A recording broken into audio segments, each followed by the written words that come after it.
ကျောင်းလာခတစ်နှစ်စာရင်းနှီးထားပြီးတော့မှကျောင်းလဲပြီးသွားရောဘယ်သူနဲ့မှဒီဂျပန်စကားလဲအလောက်ထိမပြောရဘဲနဲ့စက်ရုပ်ကြီးတရုပ်လိုမျိုးလုံနေတဲ့ line ထဲမှာသွားပြီးတော့လုံနေရတယ်ဆိုတာက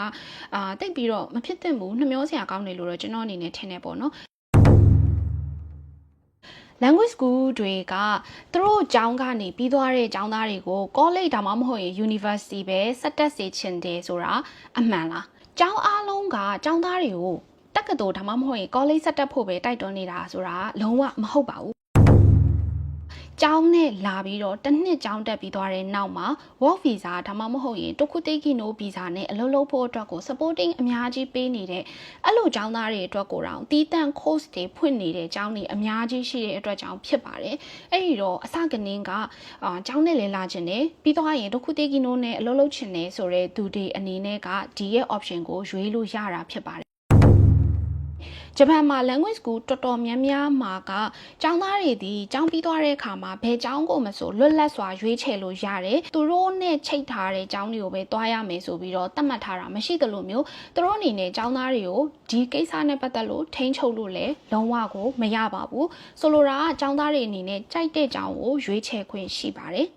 ဒါပေမဲ့ကျောင်းတွေထဲမှာဒီကျောင်းပြီးသွားတဲ့ language school ပြီးတဲ့အခါမှာကျောင်းဆက်တက်ရမယ်ဆိုပြီးတော့မှသတ်မှတ်ထားတဲ့ကျောင်းတွေလည်းရှိပါတယ်အဲ့ဒီကျောင်းတွေကလည်းအစကနေကကျောင်းဆက်တက်မဲ့သူကိုပဲဒီ agency မြန်မာနိုင်ငံ agency တွေအနေနဲ့ထည့်ပေးပါဆိုပြီးတော့တတိချာချာပွင့်ပွင့်လင်းလင်းကိုပြောထားပြီးသားဖြစ်ပါတယ်ဟိုကျောင်းသားကရောက်လာပြီးတော့မှနင်တို့ကျောင်းမဲဆက်တက်ရမယ်ဆိုတာမျိုးကျောင်းကတတ်မှတ်တာမဟုတ်ဘဲနဲ့သူတို့ကျောင်းအနေနဲ့ကအစကနေက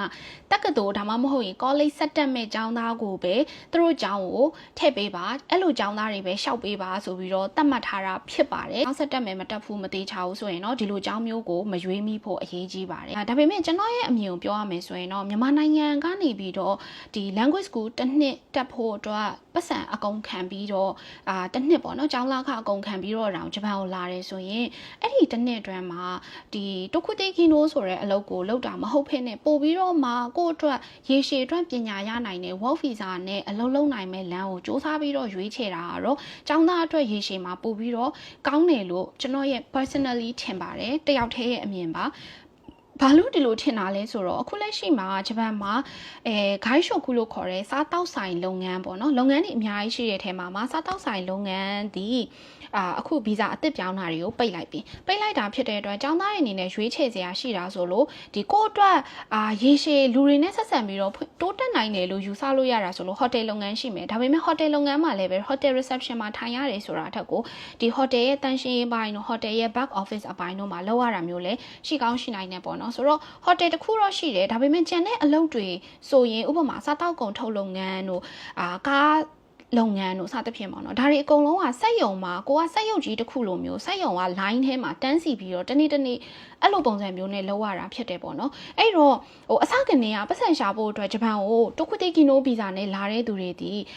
ီမှန်ပါတယ်သူတို့လောက်တာဘယ်လိုလုပ်ငန်းပဲဖြစ်ဖြစ်အဓိကဒီပတ်စံရှာဖို့အတွက်ကိုရီးယားသူတို့နိုင်ငံကိုလာတာဒါပေမဲ့ကျောင်းနဲ့လာတဲ့ကျောင်းသားတွေကကြတော့တချို့ကြတော့မတူဘူးပေါ့နော်ဒီပတ်စံကိုကျောင်းလာခတစ်နှစ်စာရင်းနှီးထားပြီးတော့မှကျောင်းလဲပြီးသွားရောဘယ်သူနဲ့မှဒီဂျပန်စကားလဲအလောက်ထိမပြောရဘဲနဲ့စက်ရုပ်ကြီးတရုပ်လိုမျိုးလုံနေတဲ့ line ထဲမှာသွားပြီးတော့လုံနေရတယ်ဆိုတာကတိတ်ပြီးတော့မဖြစ်သင့်ဘူးနှမျောစရာကောင်းတယ်လို့တော့ကျွန်တော်အနေနဲ့ထင်နေပေါ့နော်အထူးသဖြင့်မြန်မာနိုင်ငံမှာတက္ကသိုလ်မပြီးသေးတဲ့ပထမဒုတိယနှစ်လောက်ပဲတက်ထားပြီးတော့မှကျောင်းသားထားတဲ့ကျောင်းသားတွေဆိုရင်တော့ဒီလိုမျိုးတခုတေးကီနိုဆိုပြီးတော့ဖြစ်သွားတာကနှမျောစရာကောင်းတယ်လို့ထင်တယ်အဲ့ဒီထပ်ပို့ပြီးတော့မှတခုတေးခတ်စတိုးဆိုတဲ့အခုလက်ရှိမြန်မာနိုင်ငံအခြေအနေအရာပေးထားတဲ့လူသားချင်းစာနာမှုအကူအညီအရာပေးထားတဲ့ဗီဇာကိုပြောင်းသွားတယ်ဆိုတော့ဟာတော့ပို့ပြီးတော့ဆိုတာပေါ့နော်ကိုယ့်အတွက်ဘာအာမခံချက်မှမရှိတဲ့အလုပ်အချိန်ပိုင်းအလုပ်တွေကိုပဲပြောင်းပြီးတော့လုပ်ကြတယ်ဆိုတာမျိုးကတော့လုံးဝမဖြစ်သင့်ပါဘူးအဲ့တော့ဒီအခုအထိနားထောင်လိုက်တယ်ဆိုရင်တော့ဘာဖြစ်လို့ကျောင်းတွေကနေပြီးတော့ကျောင်းသားတွေကိုသူတို့ language school ပြီးတာနဲ့ကျောင်းဆက်တက်စေချင်ကြတယ်လေကျောင်းတိုင်းကရောကျောင်းဆက်တက်စေချင်တာဟုတ်ရဲ့လားဆိုတာကိုသေချာသိသွားလိမ့်မယ်လို့ထင်ပါတယ်တကယ်လို့ကျွန်တော်ပြောတာကိုလက်မခံတာနားမလည်တာထမေးချင်တာရှိရဆိုရင်အားလုံး comment မှာရေးခဲ့နိုင်ပါတယ်ဗီဒီယိုဆုံးထိကြည့်ပေးတဲ့အတွက်အားလုံးကိုကျေးဇူးအများကြီးတင်ပါတယ်နောက်ဗီဒီယိုမှာပြန်တွေ့မယ်နော် bye bye